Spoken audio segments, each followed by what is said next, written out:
لا شريك له تعظيما لشأنه وأشهد أن محمدا عبده ورسوله الداعي إلى رضوانه اللهم صل عليه وعلى آله وأصحابه وإخوانه.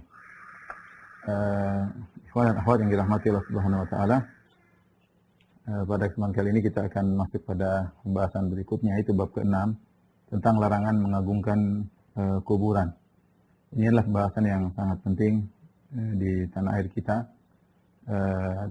karena kita dapati ternyata para ulama Syafi'iyah, ya baik Imam Syafi'i, kemudian Imam Nawawi rahimahullahu taala, kemudian Ibnu Hajar al-Asqalani, kemudian Ibnu Hajar al-Haytami, demikian juga Ibnu Katsir, dan banyak ulama dari ulama Syafi'iyah yang pernyataan-pernyataan mereka merupakan pendapat muktamad dalam mazhab Syafi'i, seperti Imam Nawawi atau demikian juga Ibnu Hajar al-Haytami, ya.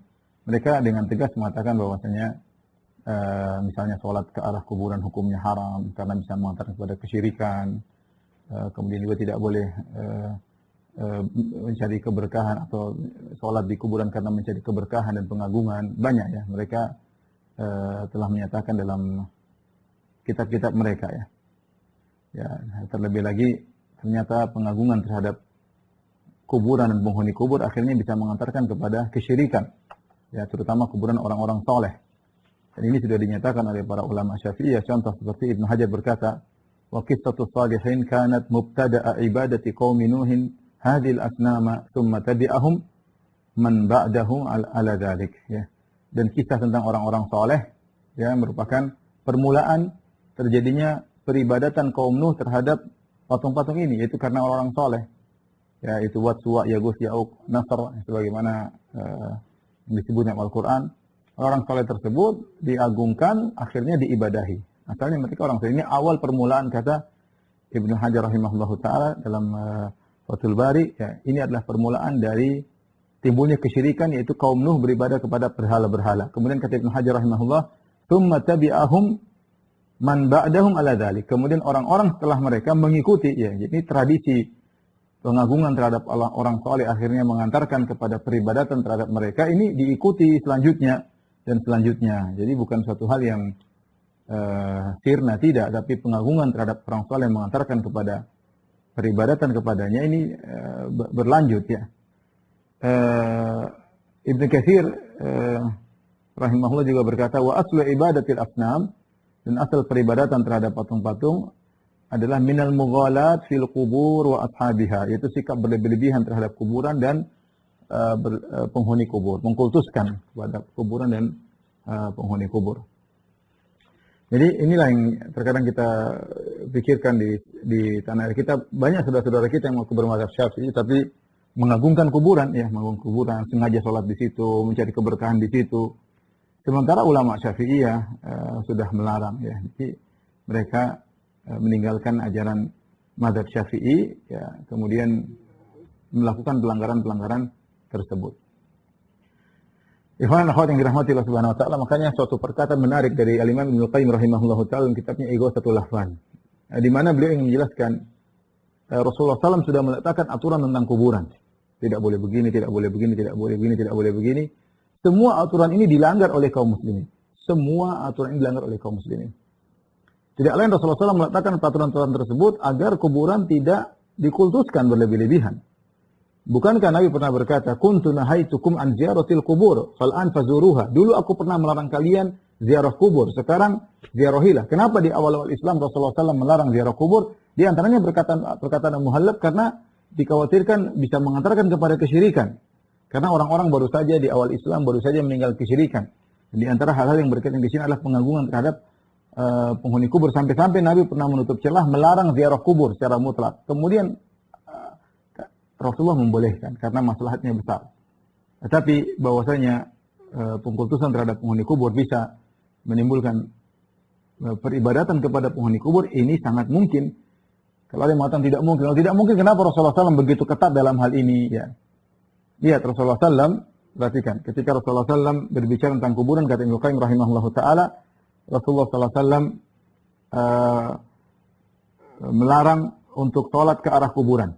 Dan banyak kaum muslimin yang sholat ke arah kuburan. Bahkan kuburan taruh di arah kiblat, bahkan taruh di depan imam. di mihrab. Ya.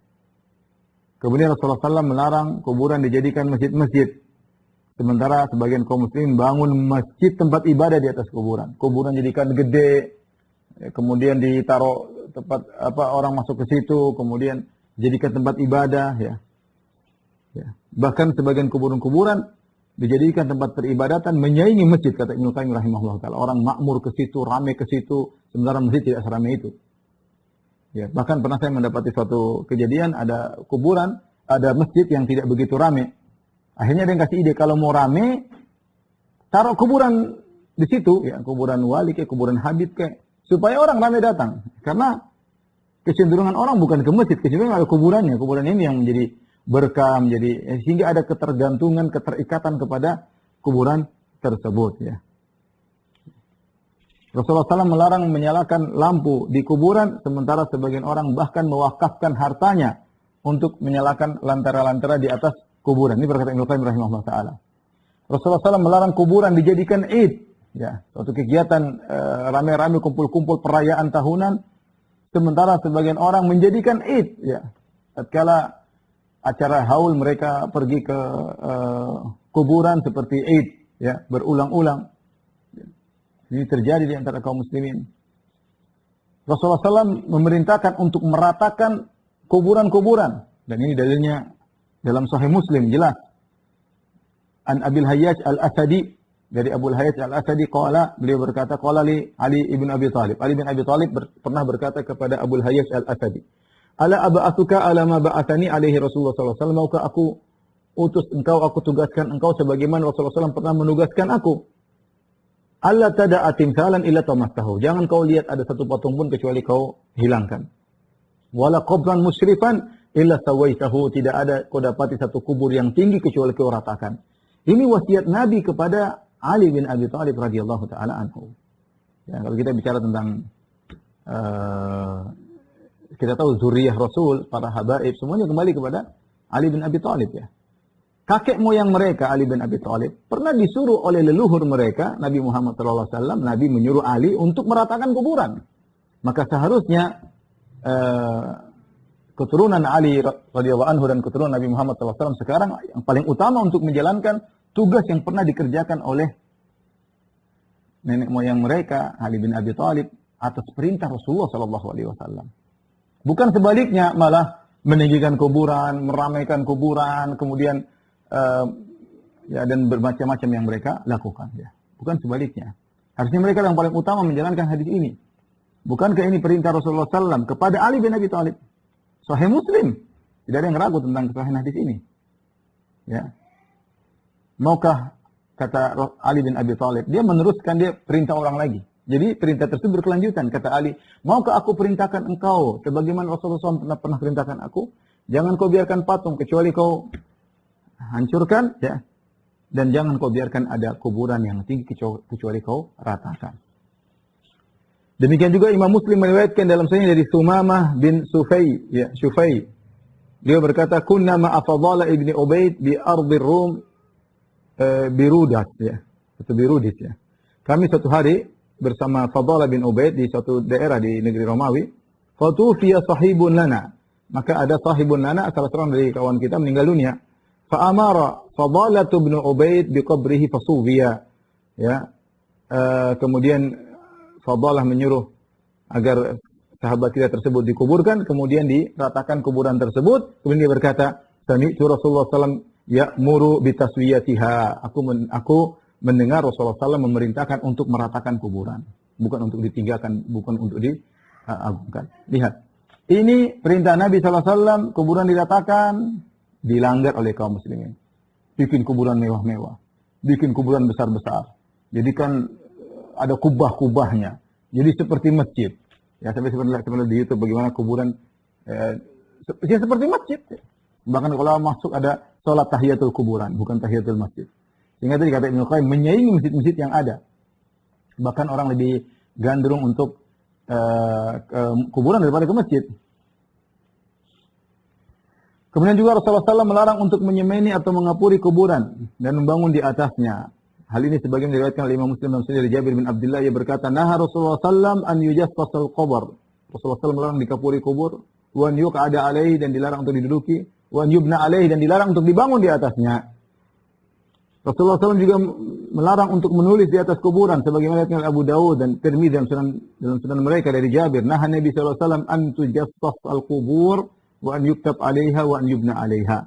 Rasulullah SAW melarang untuk dikapuri kuburan dan ditulis di atasnya, dan dilarang untuk dibangun di atasnya. Ini semua dilanggar oleh kaum muslimin. Dikapurin, ditinggiin, ditulisin, ditulis macam-macam, tulis kaligrafi, tulis sebagian riwayat hidupnya dan macam-macam orang tulis. Dan ini yang disampaikan oleh Imam Ibnu Qayyim rahimahullah ta'ala, sekarang dilanggar oleh kaum muslimin secara umum. Ya. Bahkan di antara hal yang kita baca sejarah bagaimana pemerintah Arab Saudi ketika mereka berkuasa di Hijaz, maka dulu kuburan-kuburan baki tinggi-tinggi diratakan oleh mereka. Dikembalikan sebagaimana cara pengkuburan di zaman sahabat. Hal ini menjadikan sebagian orang marah-marah. Ya. Bahkan saya pernah dengar kajian di YouTube. Lihat itu, orang-orang Wahabi mereka meratakan kuburan. Subhanallah, yang suruh Nabi Muhammad SAW. Yang disuruh Ali bin Abi Thalib, kemudian perlakuan itu dianggap salah. Itu kalau siapa lagi yang menjalankan sunnah Nabi SAW kalau harusnya kita bersyukur ada yang bisa menjalankan sunnah Nabi SAW. Nabi ketat masalah kuburan. Karena fitnah kubur begitu besar. Begitu mudah orang tertarik dengan mengkultuskan penghuni kubur ya. Bahkan kenyataannya ikhwan, orang mengkultuskan seseorang setelah meninggal lebih hebat daripada pengkultusannya ketika dia masih hidup. Dan ini banyak kejadian seperti ini. Yang kita dapati sekarang orang masih hidup saja dikultuskan berlebih-lebihan. Padahal bukan siapa-siapa orang tersebut. Dikultuskan, dibilang macam-macam. Bagaimana kalau sudah meninggal dunia, lebih parah lagi. Dan betapa banyak kesyirikan terjadi, bukan mereka disembah ketika masih hidup, tapi setelah meninggal dunia. Lihat pertama bagaimana kisahnya kaum Nabi Nuh. Wad, Suwa, Yaguth, Ya'uq, Nasr. 5 orang ini orang soleh. Ketika mereka masih hidup tidak disembah. Tapi ketika mereka meninggal, maka setan mewahyukan secara bertahap. Suruh bangun patung sebagai, dinamakan dengan nama-nama mereka, sebagai kenangan untuk memotivasi orang yang melihat patung-patung mereka. Lama-lama nusyal ilmu fa'ubidat, ilmu dilupakan, lama-lama akhirnya disembah. Kapan disembah? Setelah mereka meninggal dunia. Ya. Lata kana yalitu as-sabiq lil hujjat. Lata, orang soleh, dahulu kerjaannya adalah membagi-bagi adonan makanan kepada para jemaah haji. Ketika dia meninggal baru disembah. Di kuburannya dibuat patung, disembah. Kapan disembah? Setelah meninggal dunia. Ketika masih hidup enggak.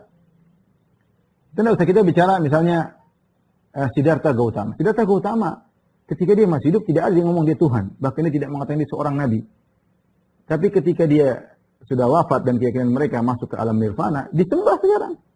Kapan disembahnya? Setelah meninggal. Nabi Isa alaihissalam ketika masih hidup disembah? Enggak disembah. Ketika masih hidup enggak disembah. Tapi ketika diyakini mati oleh pengikutnya,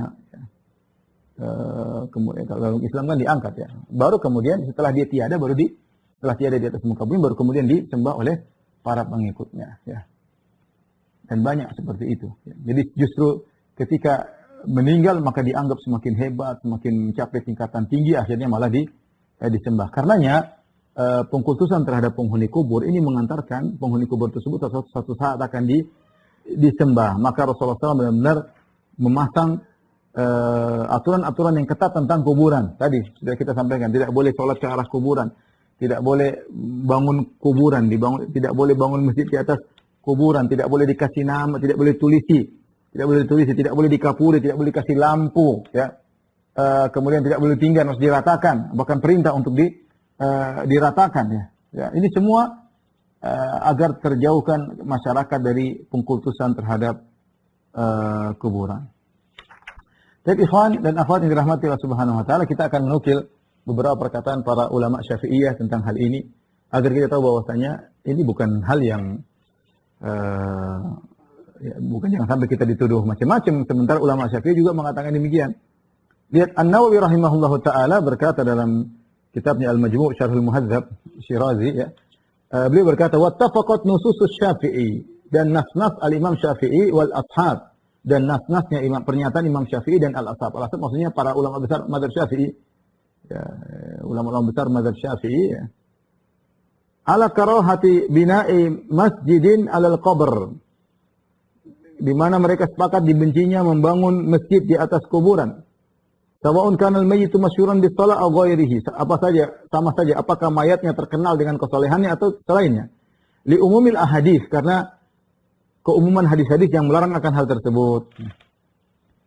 Qala Syafi'i wal ashab. Berkata Imam Syafi'i rahimahullah dan ashab, itu para ulama besar mazhab Syafi'i, wa tukrahu salatu ila al-quburi sawa'un kana al-mayyitu salihan aw ghairahu. Dan dibenci atau dimakruhkan salat ke arah kuburan apakah mayitnya orang saleh atau bukan. Ya. Qala al-Hafidz Abu Musa, qala al-Imam Abu al-Hasan Az-Za'farani rahimahullah, wa la yusalli ila qabrin wala indahu tabarrukan bihi wa i'dhaman lahu lil ahadits. Maka tidak boleh seorang salat ke arah kuburan dan tidak boleh salat di sisi kuburan. Tabarrukan bihi dalam rangka mencari keberkahan, wa i'dhaman lahu dalam rangka mengagungkan penghuni kubur, hukumnya tidak boleh. Jelas perkataan Imam Syafi'i, perkataan ulama-ulama besar mazhab Syafi'i, mereka sepakat tidak boleh seorang salat ke arah kuburan, tidak boleh seorang salat di sisi kuburan, ya, dan dalam rangka untuk mencari keberkahan tidak boleh, ya, dalam rangka untuk mengagungkan penghuni kubur. Ini perkataan nukilan dari Nawawi, dinukil dari Imam Syafi'i. Adapun perkataan Imam Syafi'i dalam kitabnya beliau mengatakan, wa uhibbu an la yuzad fil qabr turabun min ghairihi, dan aku suka agar kuburan ketika dikubur tidak mengambil tanah dari tempat lain. Cukup dari hasil galian tadi ditaruh kembali, maka itu sudah agak cukup tinggi. Walaysa bi ayyakuna fihi turabun min ghairihi ba'sun idzan idza zida fihi turabun min ghairihi irtafa'a jiddan. Tidak mengapa kalau ditambah, ya, dari tanah yang lain ditambah hanya sekedar tanah, kata Imam Syafi'i masih tidak mengapa, ya. Tapi lebih suka jika tidak ditambah dari tanah yang lain. Kalau ditambah tanah lain bisa menjadi tinggi. Wa innama uhibbu an yusakhkhisa ala wajhil ardi shibran aw nahwahu. Yang saya sukai yaitu ditinggikan kira-kira sejengkal atau yang semisalnya. Wa uhibbu alla yubna, dan aku suka untuk tidak dibangun di atasnya. Wala yujassas, dan tidak disemen, tidak dikapurkan. Fa inna dzalika yushbihu zinata wal khuyala. Karena perbuatan tersebut disemen, dibangun, ini seperti perbuatan yang menuju kepada penghiasan kuburan dan kesombongan. Al-khuyala. Ya. Ingat, orang kadang-kadang sombong dengan rumahnya, kadang-kadang sombong dengan kuburan. Ini isyarat dari Imam Syafi'i. Walaysal mautu mawdi'a wahidin minhuma. Dan namanya kematian bukan tempat untuk perhiasan-perhiasan, bukan tempat untuk bangga-banggaan. Walam ara kubural muhajirin wal ansar mujassasah, dan aku melihat tidak ada di kuburan kaum muhajirin, kaum ansar yang dikasih semen, tidak ada. Ini perkataan Imam Syafi'i. Dilanggar sekarang oleh para pengikutnya. Ya. Sekarang buka lagi kuburan mahal-mahal. Ya, Islam orang meninggal, sudah meninggal kasih kain kafan, selesai. Mau gaya-gaya apa lagi? Mau pakai baju mewah, mau pakai jas, mau pakai jam tangan mahal, mau pakai emas, masukkan kuburan, apa faedahnya? Apa faedahnya? Itu semua harta tinggalkan buat ahli waris yang masih hidup. Kamu di alam barzah tidak perlu itu semua. Dan kuburan bukan tempat untuk bergaya-bergayaan. Oleh karenanya saya ingatkan, tidak boleh seorang kemudian beli kuburan yang mahal-mahal, mubazir, ya. Sementara tidak perlu hal tersebut. Berinfak di jalan Allah, mending infak di jalan Allah, kemudian uangnya buat di atas namakan mayat tersebut. Tapi beli kuburan saya miliaran, misalnya ratusan juta, buat apa ya akhi? Ya. Maunya kuburan dibuat taman, kuburan itu sederhana sehingga orang kalau datang lihat dia ingat akhirat. Apa tujuan kita ke kuburan? Untuk ingat akhirat, bukan untuk lihat taman ada air-airnya, bukan. Agar kita ingat akhirat, zurul kubur, kamu nanti seperti ini di bawah tanah, kau akan tinggalkan seluruh hartamu, bukan untuk kita lihat taman-taman, enggak. Tujuan kita untuk ingat akhirat. Sehingga kalau kuburan taman-taman seperti kubur orang Nasara, yang dilihat ya sedih, ini sudah mati. Ya. Tapi beda kalau kita lihat kuburan sederhana. Ya. Lihat bagaimana Raja Fahad. Raja Fahad yang kaya raya waktu meninggal dikubur begitu aja. Kain kafan masukin. Sampai konon saya dengar ada sebagian masyarakat cerita, tapi ada seorang pendeta masih Islam gara-gara lihat seperti itu, lihat seorang raja kaya raya dikuburkan sederhana. Karena kata Imam Syafi'i rahimahullah taala tadi, perhatikan, fa inna dzalika yushbihu zina wal khuyala. Ya, mengapuri, menyemeni kuburan, meninggikan kuburan, itu seperti perhiasan dan kesombongan. Walaisal mautu mawdi'a wahidin minhum, dan kematian bukan tidak ada kaitannya dengan kita bergaya-gaya lagi. Kau masih hidup oleh kita pakai baju bagus, sudah meninggal sudah selesai. Bukan lagi sombong-sombongan. Oh, kuburan bapak saya di sana. Oh, saya beli mahal, ya akhi, buat apa ini? Mending Anda sumbangkan di jalan Allah, niatkan untuk bapak Anda. Ini perkataan Imam Syafi'i rahimahullahu ta'ala, ya. Baik. Dan ini adalah nukilan-nukilan yang kuat, ya, karena tadi saya katakan dinukil oleh Imam Nawawi. Imam Nawawi muhaqqiqul mazhab. Kalau ingin tahu mazhab, kalau Imam Nawawi Rafi'i sudah sepakat, itulah mazhab Imam Syafi'i. Apalagi Nawawi rahimahullahu ta'ala menukil dari Imam Syafi'i dan ashab dengan para ulama Syafi'iyah. Para ulama kibar Syafi'iyah. Apalagi dikatakan wattafaqat nususus Syafi'i wal ashab. Perkataan Imam Syafi'i sepakat dengan perkataan para ulama mazhab Syafi'i. Kemudian tadi sudah kita nukilkan juga perkataan Imam Syafi'i rahimahullah dari kitabnya Imam Nawawi juga berkata dalam kitabnya Majmu' Syarhul Muhadzab, dia berkata, la yajuzu an yutafa bi qabrihi sallallahu alaihi wasallam. Tidak boleh seorang tawaf di kuburan Nabi sallallahu alaihi wasallam. Kuburan Nabi bukan tempat tawaf di Ka'bah. Ada sebagian orang ingin tawaf di kuburan Nabi. Wa yukrahu iltaqu adh-dhahri wal batni bi jidaril qabr. Tidak, dan dibenci ini haram, ya. Dibenci menempelkan pundak dan perut ke dinding kuburan Nabi sallallahu alaihi wasallam. Qalahu Abu Abdullah Al-Halimi. Abu Abdullah Al-Halimi berkata demikian, ya. Mungkin di kitab apa? Syarah Syu'abul Iman, ya. Al-Minhaj. Wa ghairuhu, demikian juga ulama yang lain telah menjelaskan akan ini. Tidak boleh sengaja menempelkan pundak dan perut ke kuburan Nabi, mencari berkah enggak boleh. Wa yukrahu mashu bil yadi wa taqbiluhu. Dan juga dibenci seorang mengusap tangannya di kuburan, kemudian mencium kuburan juga tidak